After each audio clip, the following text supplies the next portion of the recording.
সুপ্রিয় শিক্ষার্থীবৃন্দু, Comilla university of science and technology, department of civil engineering course code CE231 principal of soil মেকানিক্সের ক্লাসের মনোনীত কোর্স হিসাবে আমি স্বাগত জানাচ্ছি এমডি ইব্রাহিম হোসেন।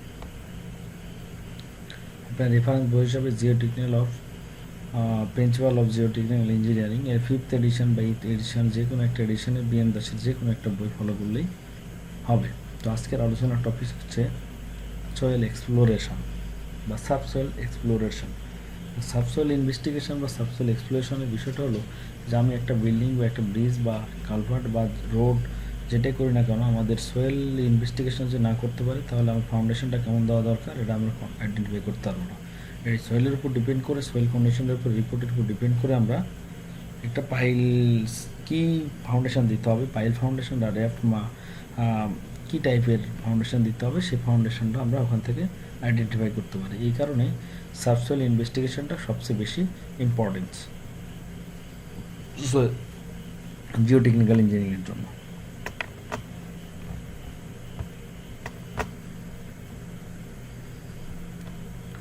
তো সাবসয়েল ইনভেস্টিগেশনের জন্য আমরা কী কী ধরনের ল্যাবরেটরি টেস্টগুলো করে থাকি সেই লিস্টগুলো এখানে দেওয়া আছে। এটা এমসিকিউর জন্য কাজে লাগবে এবং আপনার বর্তমান রেসপেক্টের জন্য জিওটেকনিক্যাল ল্যাবে এই টাইপের ল্যাবে এক্সপেরিমেন্টগুলো করানো হবে। ল্যাবরেটরি টেস্ট অফ সয়েলের জন্য হচ্ছে ডিটারমিনেশন অফ আটারবার্গ লিমিটস। আটারবার্গ লিমিট মানে এর আগে আপনার ক্লাসে বলা হয়েছে লিকুইড লিমিট, প্লাস্টিক লিমিট এবং সিনথেস লিমিট, এই তিনটা লিমিট সম্পর্কে। আর এই তিনটা লিমিটকে একত্রে বলা হয় থাকে আটারবার্গ লিমিট। গ্রেন সাইজ অ্যানালাইসিস মানে সয়েলের কে নিয়ে এর গ্রেন সাইজ অ্যানালাইসিস করতে হবে। এটা হাইড্রোমিটার অ্যানালাইসিসের মধ্যেও করা যেতে পারে বা স্পেস গ্র্যাভিটি টেস্ট করতে পারি, কম্প্যাকশন টেস্ট করতে পারি, compaction test modified proctor test এবং স্ট্যান্ডার্ড প্রক্টর টেস্টের মাধ্যমে করতে পারি, যেটা পড়েছি। পারমিয়াবিলিটি অধ্যায়টা পড়েছি, এখানে পারমিয়াবিলিটি টেস্ট করতে হবে সয়েলের। আনকনসলিডেশন টেস্ট করতে হবে, যে কনসলিডেশন অধ্যায়টা পড়লাম। আর আনকনফাইন্ড কনসলিডেশন টেস্ট আর ডিরেক্ট শেয়ার টেস্ট, সয়েলের মধ্যে কী পরিমাণ শেয়ার কাজ করে থাকে এই পরিমাণ শেয়ার টেস্টও করতে পারি এবং আনকনফাইন্ড কম্প্রেশন টেস্টও করা যেতে পারে। ফিল্ড টেস্ট অফ সয়েলের মধ্যে কি পড়ে? এসপিটি, সংক্ষিপ্ত সিপিটি, ভিএসটি। তাহলে ভিএসটিতে vane shear test, cone penetration test CPT, standard penetration test SPT. আর প্লেট বিয়ারিং টেস্ট এবং পাইল লোড টেস্ট এবং পারমিয়াবিলিটি টেস্ট। পাইলটা কী ধরনের সয়েলটা কন্ডিশনটা মেজার করার পরে ফিল্ডে গিয়ে যদি আমরা মনে করে থাকি সয়েলের বিয়ারিং ক্যাপাসিটির অবস্থা খুবই খারাপ, তাহলে আমরা এক্ষেত্রে পাইল লোড বিয়ারিং ক্যাপাসিটি বাড়ানোর জন্য পাইল দিতে হবে, এখানে ডিপ ফাউন্ডেশনের জন্য পাইল কাস্টিং করতে হবে। Purpose of soil exploration, soil exploration আমরা কেন করে থাকি? এর উদ্দেশ্য হলো purpose of soil exploration are to obtain the information as follows. কী হতে পারে? নিউ স্ট্রাকচারের জন্য সয়েল এক্সপ্লোরেশন করতে হবে, এক্সিস্টিং স্ট্রাকচারের জন্য করতে পারে, হাইওয়ে অ্যান্ড এয়ার ফিল্ডের জন্য করতে পারি, ব্রিজ কালভার্টের জন্য করতে পারি, সয়েলের কন্ডিশনটা জানার জন্য। এন ভ্যালুটা কি? আমরা স্প্লিট স্পুন স্যাম্পলিংয়ের জন্য কোন পেনিট্রেশনের জন্য at last to 6 inch intervals is refer to as the standard penetration test at the depth. This number refer to as the N value.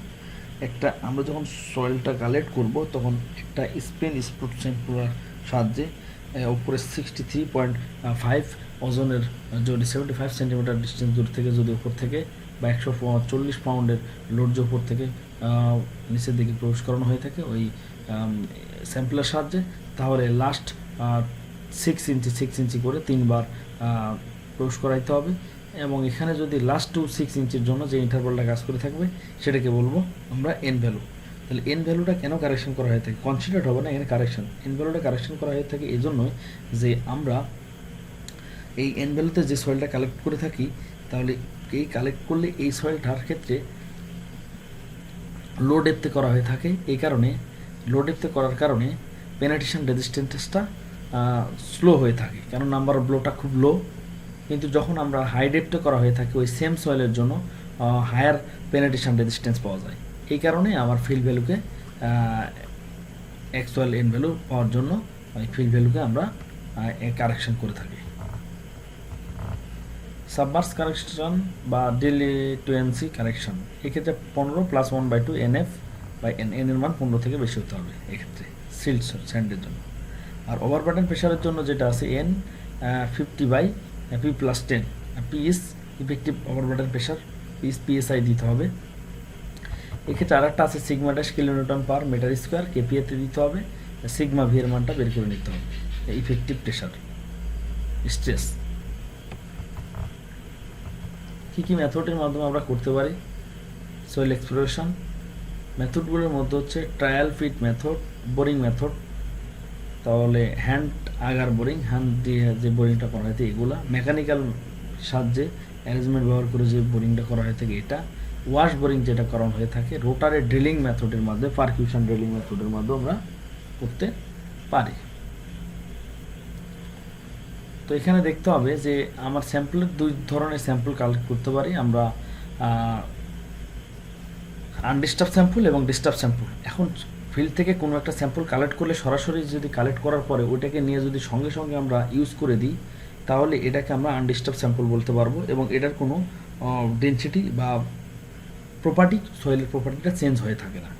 তাহলে এটা কীভাবে কাজ করে দিতে পারে, কম্প্রেসিবিলিটি, পারমেয়াবিলিটি, শেয়ার স্ট্রেসটা নিতে পারি আমি এর মাধ্যমে। আর যদি ওই সয়েলের প্রপার্টিটা চেঞ্জ হয়ে যায় স্যাম্পলিং করার সময়, তাহলে ওই সয়েলটাকে ন্যাচারাল প্রপার্টি যদি সয়েলে চেঞ্জ হয়ে যায় তাহলে এটাকে ডিস্টার্ব স্যাম্পল বলতে পারি।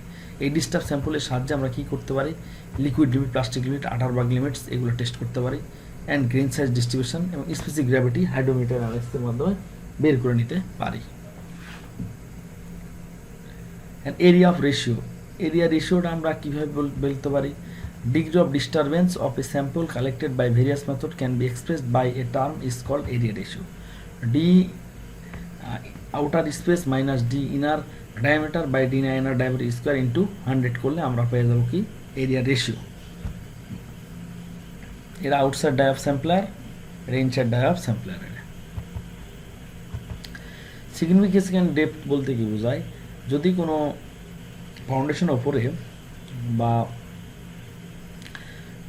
যে ডেপথ পর্যন্ত লোডিং ইন্টেন্সিটির কারণে শেয়ার ফেইলরটা রিমুভ করতে পারে, সেটেলটা or shear failure by that's called significant depth. And এই ডেপথ পর্যন্ত সে ধরে রাখতে পারে প্রেশার ভালভটাকে, এটা 0.4, 0.3, 0.2, 0.1 কি, এটা এই ডেপথটাকে বলতে পারি আমরা সিগনিফিক্যান্ট ডেপথ। তার মানে the depth up to which the loading intensity or the stress increment due to the sequence loading due to the sequence loading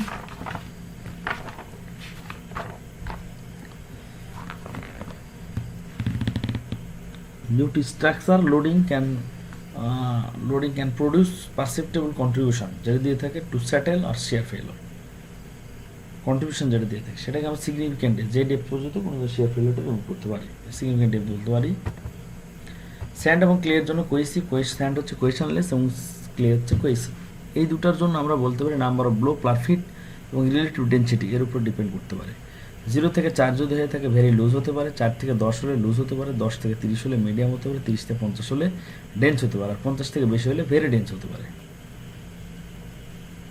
0 থেকে 2 হলে ভেরি সফট, 2 থেকে 4 হলে সফট, 4 থেকে 8 হলে মিডিয়াম, 8 থেকে 15 হলে স্টিপ, 15 থেকে 30 হলে ভেরি স্টিপ এবং 30-এর বেশি হলে hard.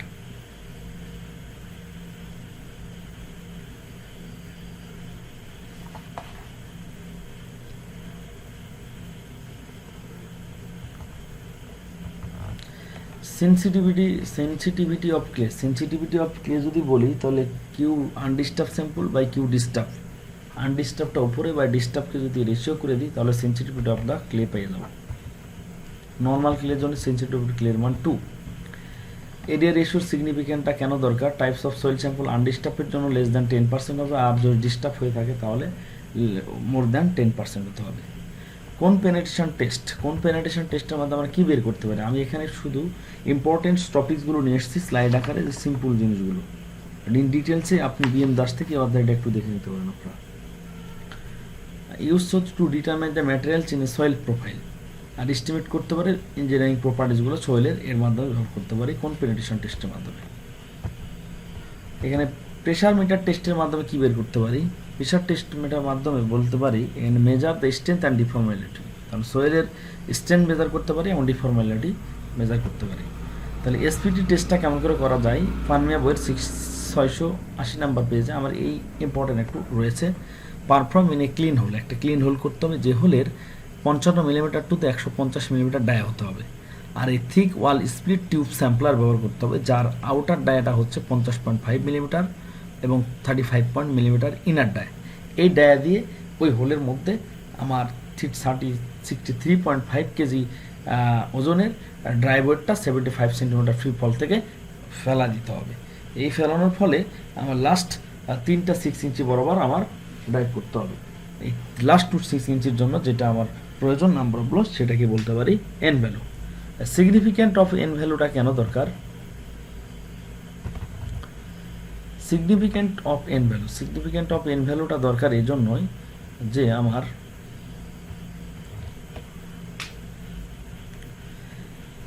Consistency of clay soil can be estimated করা যায়, consistency of the clay soil can be estimated করতে পারি, undrained shear strength can be clay determine করতে পারি, relative density can be estimated বের করতে পারি, রিলেটিভ ডেন্সিটি বের করতে পারি, angle of friction of granular soil can be determine করা যায়, নট অ্যালাবল বিয়ারিং ক্যাপাসিটিটা বের করতে পারি। কিউ নেট ইজ আলু 0.15 into N TSF. Split spoon স্যাম্পলারের সাহায্যে আমরা কি বের করতে পারি? স্প্লিট স্পুন স্যাম্পলার এগুলো এমসিকিউ আকারে বা যদি এমসিকিউ এক্সাম হয়ে থাকে আপনাদের, এটার জন্য অনেক ইম্পর্টেন্ট এবং যে কোনো কাজের জন্য প্রয়োজন হয়ে থাকে। যারা জিও টেকনিক্যাল ইঞ্জিনিয়ারিং সাবসয়েল ইনভেস্টিগেশন ফার্মের সঙ্গে যুক্ত, এগুলো খুব জানা ইম্পর্টেন্ট। ইনসাইড ডায়ামিটার এর ডায়া হচ্ছে 34.93 মিলিমিটার এবং outside diameter D0 is equal two 50.8 millimetre. আমি ইম্পর্টেন্ট টার্মগুলো এখানে নিয়ে এসেছি। শিল্ড টিউব বা থিন ওয়াল টিউবের ক্ষেত্রে আমরা আউটসাইড ডায়ামিটারটা হবে 50.8 মিলিমিটার এবং ইনসাইড ডায়ামিটার হবে 47.63 মিলিমিটার। এখন এখান থেকে একটা দেখতে পারি আমরা কি topics. For a soil investigations you have a field N value of 25 feet 25 at N level of 30 feet depth below the existing ground surface. Under water table is at 15 feet below the ground surface. Density of soil about the water table 110 pcf এবং submerged density below the water table is এত। Determine the corrected angle the subsoil in a fine sand. তাহলে এর মানটা 15 না, 25 হবে। এবং পিটা বের করে নিয়েছি। পি কত? উপরের দিকে 15 আছে, 15 ইন্টু ওই পয়েন্টের মান দেওয়া আছে কত? 110 পিসিএফ। আর নিচের দিকে সাবমার্জ ডেন্সিটিটা বলে দিছে, মানে বের করার পরে যেটা হবে সেটা বলে দিছে। এই ডেন্সিটি পরিমাণটা হচ্ছে 15 ইন্টু 65। কেননা ওপর থেকে 30 আছে, 30-এর মধ্যে উপরে 15, পরে আবার 15 ব্যবহার করেছি। তাহলে 18.23 PSI.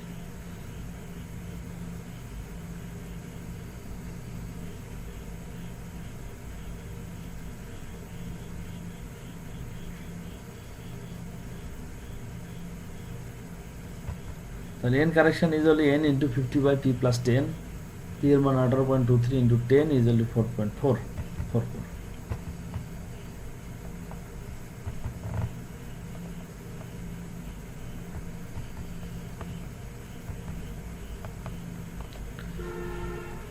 The observed SPT value in a deposit of fully submerged fine silty sand was 45 at a depth of 6.5. The average saturated unit weight of soil is 19.5 kilonewton per meter cube. Find the corrected SPT value for dilution overproduction effect. Sigma dash এর মান হচ্ছে 90.5 minus 9.8 into 6.5 দিলে হবে, এটা 62.985। আর for overburden প্রেসারের জন্য পেলাম কত? n dash is n into 0.77 log 2000 by sigma b এর মান বসা দিলে কত? 52 পেয়ে গেলাম। আর ডিলিউটেন্সির জন্য মান বের করতে হলে আমাকে বের করতে হবে n dash is equal to 15 plus 1/2 nf minus 15। তাহলে 15 plus 1/2 45। 45 উপরে মান দেওয়া আছে, 15 করলে 30 পেয়ে যাব। আমাকে দেখতে হবে ব্যানশেয়ার টেস্ট ভিএসটি, এইটা কেন করা হয়ে থাকে। তাহলে জাস্ট উপরে দুটো লাইন লিখলে একটু ধারণা পাওয়া যাবে। দ্য আনড্রেন শেয়ার স্ট্রেন্থ সিইউ এবং phi is equal to 0 of very soft to medium cohesive soil can be determined by এই ভ্যান শেয়ার টেস্টের মাধ্যমে। Very soft to the medium cohesive সয়েলের জন্য আমরা বের করতে পারি আনডেড শিয়ার স্ট্রেংথ। এই আনডেড শিয়ার স্ট্রেংথ এখান থেকে বের করতে পারি। তাহলে vane shear consist of 4 thin equal size steel plates welded to steel torque rods. এখানে দেখেন এলিভেশন দেওয়া আছে আর এখানে আমরা প্ল্যান দুটাকে যদি দিয়ে থাকি তো ভ্যান শিয়ার টেস্টের মাধ্যমে এলিভেশন পেয়ে যেতে পারি। এখানে D is diameter of the vane shear and H হচ্ছে height of vane shear. Last একটা প্রবলেম দিয়ে আপনাদের এই অধ্যায়টা শেষ করব। দেখেন এখানে লাস্ট একটা প্রবলেম আছে। এখানে for a cell by tube outside diameter 2 inch and inside diameter 1.75 if the outside diameter remains same, যদি remain same থাকে, what will be the inside diameter to a given area of 10 inch? to given area of 10 inch এখানে যদি নিয়ে থাকি তাহলে আমি এটাকে বলতে পারি যে area ratio is equal to মানটা দেওয়া আছে, area ratio 10 A R percentage is equal to D zero বলতে ডি আউটারের উপর diameter square minus inner diameter B square by inner diameter B square into 100।